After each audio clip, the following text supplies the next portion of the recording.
Okay. Oh my god, she has to beam. Oh my god, this beam has to kill this thing. That's the only way we win. Basically, we have to beam. Come on, beam. Oh my god. Yeah, it beamed. It beamed. There's no way this does enough damage. Please. Get beamed. Get beamed. Hikaru. It killed it. Oh my god. We won. Oh my god. Holy shit. Oh my god. Oh my god. Oh, we beamed again. We beamed again. Wait, what? What? Oh, no way. No. Oh, no way. Oh my god. Oh my god. Oh my god. No way. No fucking way. Oh my god. Oh my god. Oh, no. No. Oh my god. We just.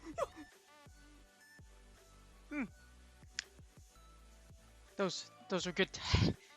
Those were good times. Good times. Okay, let's be real though. I don't know if I'm going to get to do that this season, but we'll give it a shot. So, guys, enter Go Blissey League. Welcome to the guide on literal absolute madness. How you can literally guarantee to win with Blissey. Certain prerequisites must be met. But I promise if you watch this guide, if you dare attempt Blissey in Ultra League, you're going to have a whole lot of fun. Anyways, let's get started here. I'm going to show you we're going to take a little dive into pvpoke.com. And I'm going to just show you I'm not just saying this, but I'm going to show you the scientific website way of literally this freaking works. And I've done it plenty of times. I've had a lot of people ask me, hey, make the Blissey video. And I'm like, all right, Blissey Ultra League video is coming, you guys. Now, Blissey kind of came from an inspiration from someone that I knew a while ago. They loved Blissey so much. And I love gym taking, so it kind of worked out. Because I already had all these Blisseys built from defending gyms for golden gyms. I was like, you know, this person a long time ago would have really liked to see Blissey Go Battle League. And I just happened to create this crazy thing during the preseason, and it kind of became a thing. On J Pharmacus, their links are down below. Dustin, Scrubbler Dustin, and J Pharmacus, J Farm. Y'all know who they are. If you see me stream on Twitch, or if you hang on Twitch, you know who they are. On King of the Stream, one of the really big streams, I popularized one of two things. One, Blissey being in Ultra League, and the timeout strat for Ultra League, which I'll make a video later on, which is basically consists of Blissey in it too. But it's just freaking hilarious because when I did King in the stream, I actually beamed one of the best players in the world. We got matched up in GBL and I beamed them with Blissey, so in front of like 100 something people. So yeah. Anyways, let's get started. Alright, so here's the Blissey analysis. So Blissey, as you see, against all shield scenarios, the one shield scenario, she does pretty well actually for Ultra League. If you look, 69% win percentage across all one shield scenarios. Giddy giddy. Anyways, okay, so so enough of that. Yeah, but still, it's noise, very noise. Okay, let's get serious. All right, so the Blissey strat works this way. Now for Blissey, it's all about the beam. Well, most of the time it's also about the beam, but like, honestly, I'll run the Dazzling Gleam scenario. So if you run Dazzling Gleam, watch what happens. Dazzling Gleam, if you run Dazzling Gleam, it looks worse than it is, but here's the thing. For Psychic and Dazzling Gleam, I would go with Dazzling Gleam because a lot of times you'll end up in the back against a Giratina, and you need Dazzling Gleam to KO. If you need to break shields, I heavily recommend you go for Psychic. Neither moveset is wrong, but like I said, with Dazzling Gleam, you can kind of KO. There's a lot of last minute scenarios where Dazzling Gleam will KO. But like I said, if you're just doing the basic pound Psychic Hyper Beam Blissey, it works out. Look at that. That win percentage. It's pretty dang good. And the reason behind Blissey is because it's bulky. It has a lot of bulk. It resists so many charge moves at once. Like, watch. Here's Blissey. Here's a Swampert. Let's say a Swampert in the 2s. Now, if you run this scenario, Swampert will win in 100 seconds, but look how many Hydro Cannons it takes to actually kill Blissey. Look at that. It takes a ridiculous... It takes 1, 2, 3, 4, 5, 6, 7. It takes... Oh, no, actually 6. 1, 2, 3, 4, 5, 6, 7. Sorry, okay, yeah. It takes 6 charge moves to actually kill Blissey.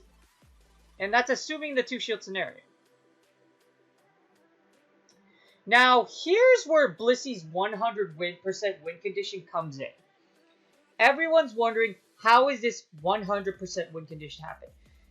You can actually predict when you are going to lose the match way ahead of time. And I'm going to tell you how. Your prerequisite to winning with Blissey is you need both shields down and you need to line up against a certain Pokemon.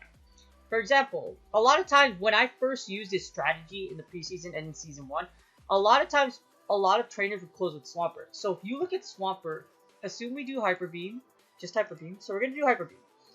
Going to do Hyper Beam, assuming both have no shields, and they're just going to leave Hyper Beam on there. Watch what happens.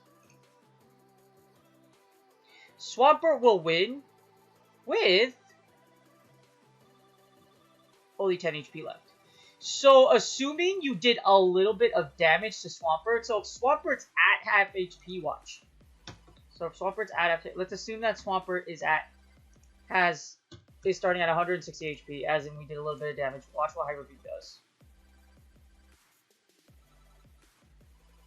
You will kill it with Hyper Beam. Hyper Beam does 89 damage at 80 energy, and you'll just literally pound away. All you'll do is literally pound away at it with 4 energy. So it takes 20 pounds to get to Hyper Beam. I know it's as ridiculous as that sounds, but as you see, like, it's one of the most ridiculous things ever. So the list that you beat, this is how I did it so consistently with Swampert in the preseason and in Season 1, was that Swampert is usually in the back. So if you lock it in with the Swampert, shields down, and you do a little bit of damage, 10 damage isn't a lot. That's literally like, I'd say like 2 Shadow Claws from Giratina. Like so minimal. Like 2 or 3 fast moves from a lot of things will actually do 10 damage. Unless it's Registeel. Then it's freaking Registeel. But the Pokemon where you get 100% win conditions with this technique is this. So, you will beat all the Charmers. So, here you go. This is the one. So, here's the Charmers. So, we're going to do Clefable. Clefable. Watch what happens.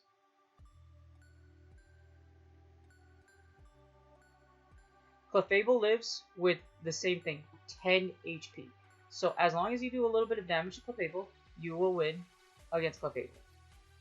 Like I said, there's your 100% win con. Do a little bit of damage to Clefable, boom, you kill it with you'll one shot it with beam. Now, that, like I said, just a little bit. See, a little bit of damage, 100. You just 170 health. Watch the magic happen. Oh, actually, that's not how I know. Well, there you go. Some scenarios you will because of the feint, but I'm guessing that's IV dependent. So, yeah, you'll knock out a Clefable if you do a little bit of damage to it. That's just being safe, for example. Also, if you do 160, assuming that you just did, like, you threw a charge move.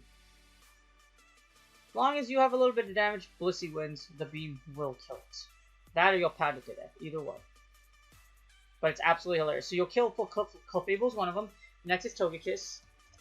A lot of mons that you see that I'm featuring here, as long as they have a little bit of damage to them, they will lose.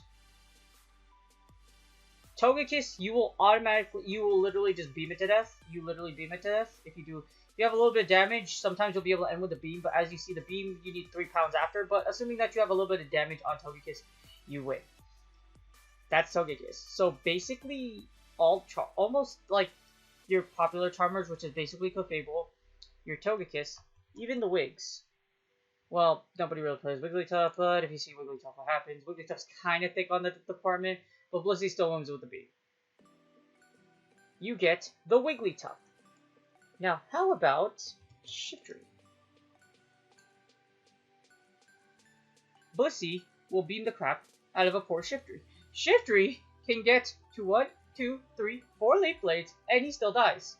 He literally still dies. Like, Blissey still has a hefty 72 mana health, and there's nothing poor Shiftry can do.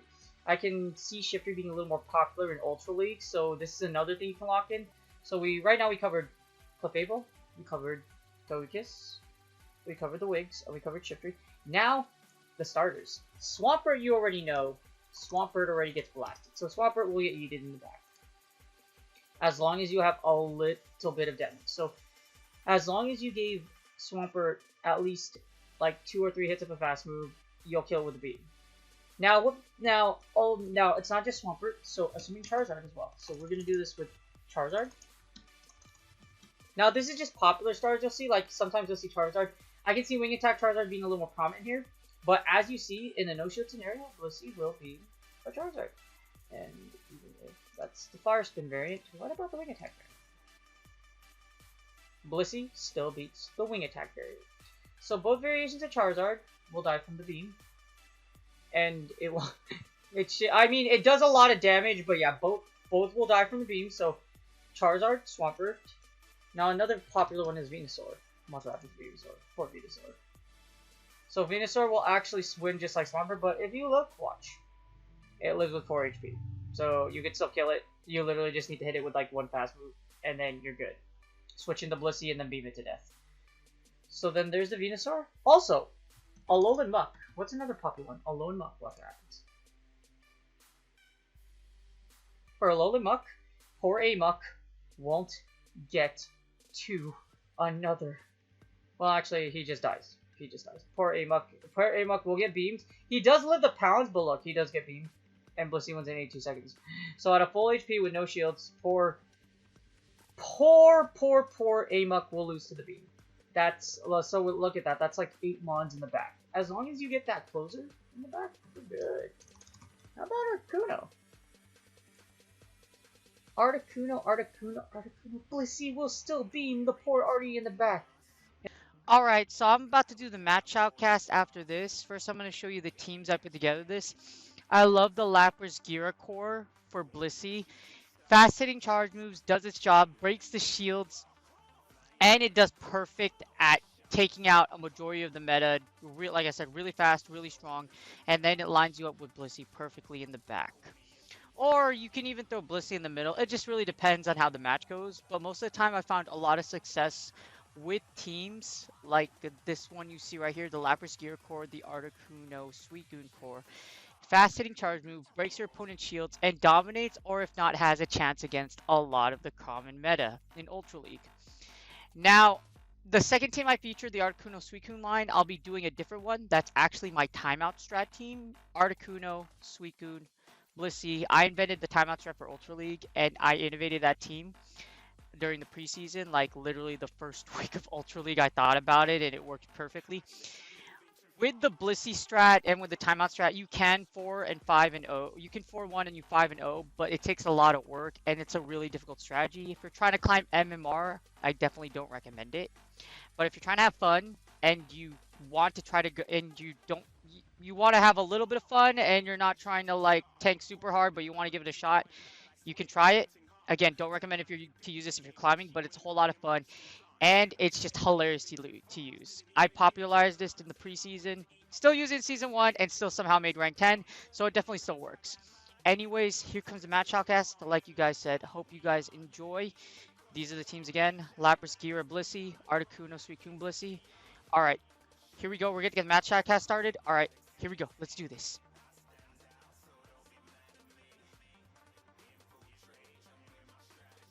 Alright, so we're going to get the battle started. Here we get Lapras into the Snorlax. Now, I'm going to go straight Surf over here. Our mission here is when you begin the battle is to always attempt to break your shields. And in this case, if you go straight Surf, you can actually take out Snorlax and do very well against it. Now, this is way back in the preseason in Season 1, but I still do believe that straight Surf is the play here. You put a lot of pressure on the Snorlax, and 3 Surfs should do the job here.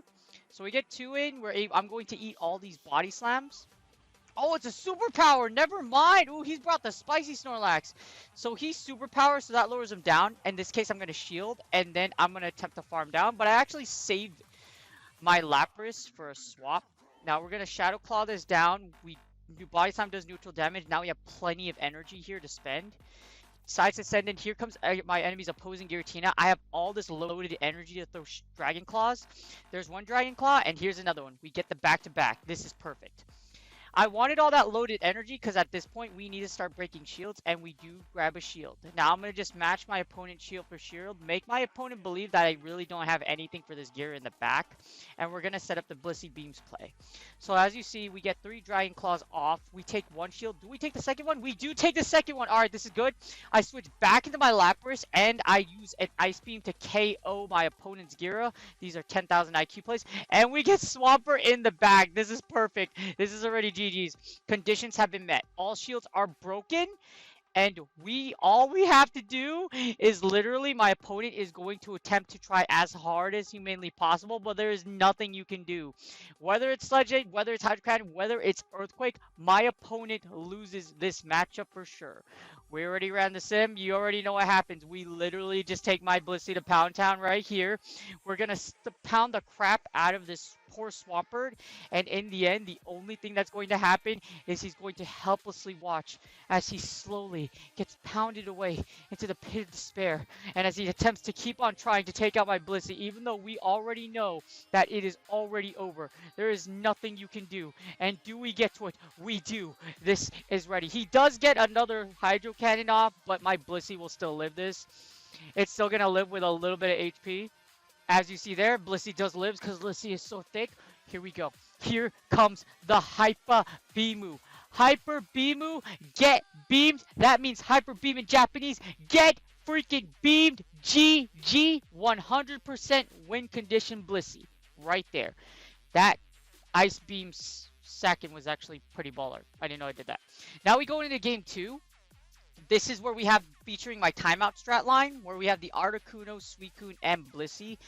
Now your job here is to basically debuff your opponent as much as possible, but it still does its job as far as like the original like 100% win Blissey strat. You can still beam your opponent down as long as you, like I said, the conditions. You break shields and you line up in the end with a certain Pokemon.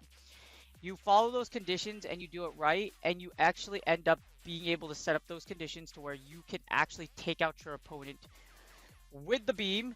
And it's such sweet science. Here we go. We get the match started. We're looking for an opponent, and we continue to look for an opponent. And this is what I'm pretty sure so many people are feeling this in the current season when you get high enough.